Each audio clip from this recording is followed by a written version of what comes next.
بسم اللہ الرحمن الرحیم نحمدہ ونصلی علی حبیبہ الکریم۔ سورہ بقرہ کی آیت نمبر 276۔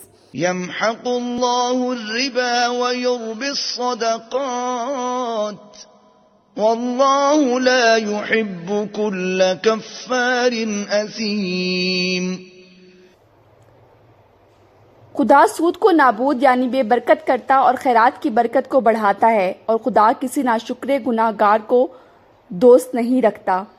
اچھا، اس آیت میں آ رہا ہے کہ اللہ تعالیٰ جو ہے وہ سود کے مال سے برکت چھین لیتا ہے اور صدقات کو بڑھاوا دیتا ہے۔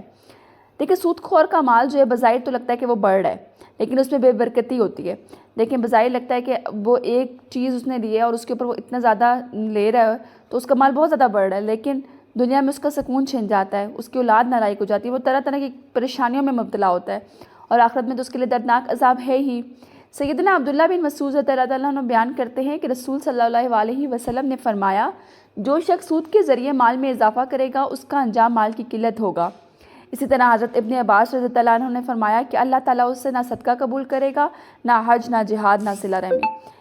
یعنی کہ آپ سوچیں کہ ایک انسان جو اللہ کے حکم کی تعمیل ہی نہیں کر رہا، اللہ کے حکم کے خلاف جا رہا ہے، لیکن وہ اس سے کوئی نیکی کا عمل کرتا ہے تو اللہ تعالیٰ اس کو قبول کیوں کرے گا؟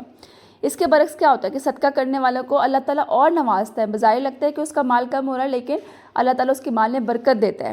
پھر آگے آتا ہے کہ اللہ پاک جو ہے وہ ناشکرے اور گناہ گار سے محبت نہیں کرتا۔ اب ناشکرہ کون ہے؟ دیکھیں، ہم لوگ ناشکر ہو جاتے ہیں۔ ہم لوگوں کو اللہ تعالیٰ نے کتنی نعمتیں دی ہوئی ہیں، سر دی ہوئی ہے، آنکھیں دی ہوئی ہیں، سانس لے سکتے ہیں، ہم دیکھ سکتے ہیں، سن سکتے ہیں، یہ سب کچھ کتنی بڑی بڑی نعمتیں ہیں، لیکن ہم اس کا شکر ادا نہیں کرتے، اور خاص طور پہ عورتیں۔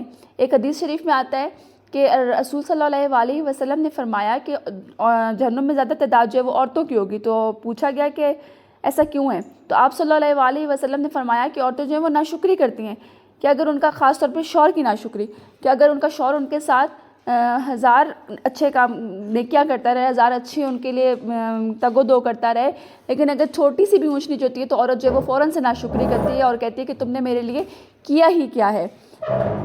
تو اللہ تعالیٰ جو ہے وہ ناشکرے اور گناہ گار لوگوں سے محبت نہیں کرتا، اور کتنا بد نصیب ہے وہ شخص کہ جو اللہ تعالیٰ کی محبت سے محروم رہتا ہے۔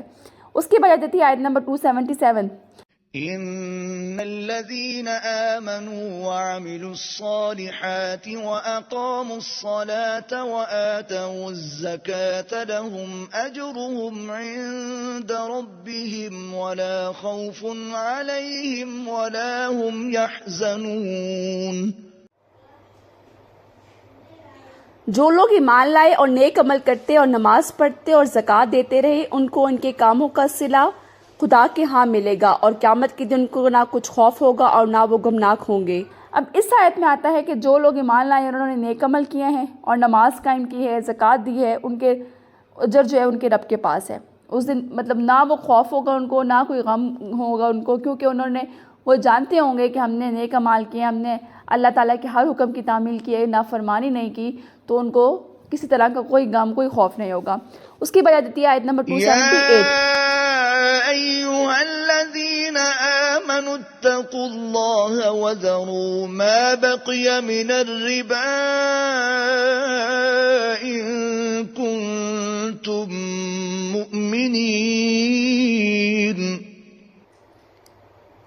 مومنو، خدا سے ڈرو، اور اگر ایمان رکھتے ہو تو جتنا سود باقی رہ گیا ہے اس کو چھوڑ دو۔ اچھا، یہ آیت جو ہے ان حساب کے حق میں نازل ہوئی جو سود کی حرمت نازل ہونے سے قبل سودی لین دین کرتے تھے، اور ان کی اچھی خاصی جو رقمیں تھیں وہ دوسروں کے ذمہ باقی تھیں۔ اب اس آیت میں حکم دیا گیا ہے کہ سود کی حرمت نازل ہونے کے بعد، یعنی کہ سود جب نازل ہو گئی آیت کہ سود جو ہے وہ حرام ہے، تو تم مقررہ کردہ جو سود ہے وہ تمہیں لینا جائز نہیں ہے۔ یعنی کہ تم نے اگر پہلے کیا ہوا ہے کہ میں نے اس رقم پہ اتنا سود میں وصول کروں گا، لیکن درمیان میں آیت آ گئی ہے کہ سود جو وہ حرام ہے، تو پھر جو تم نے طے کیا ہوا ہے اپنا سودا وہ تمہارا لینا جائز نہیں ہے، اس کو چھوڑ دینا ہے، سود کی رقم کو، ٹھیک ہے۔ اس کے بعد یہ آیت نمبر 279۔ فَإِن لَّمْ تَفْعَلُوا فَأْذَنُوا بِحَرْبٍ مِّنَ اللَّهِ وَرَسُولِهِ وَإِن تُبْتُمْ فَلَكُمْ رُءُوسُ أَمْوَالِكُمْ لَا تَظْلِمُونَ وَلَا تُظْلَمُونَ۔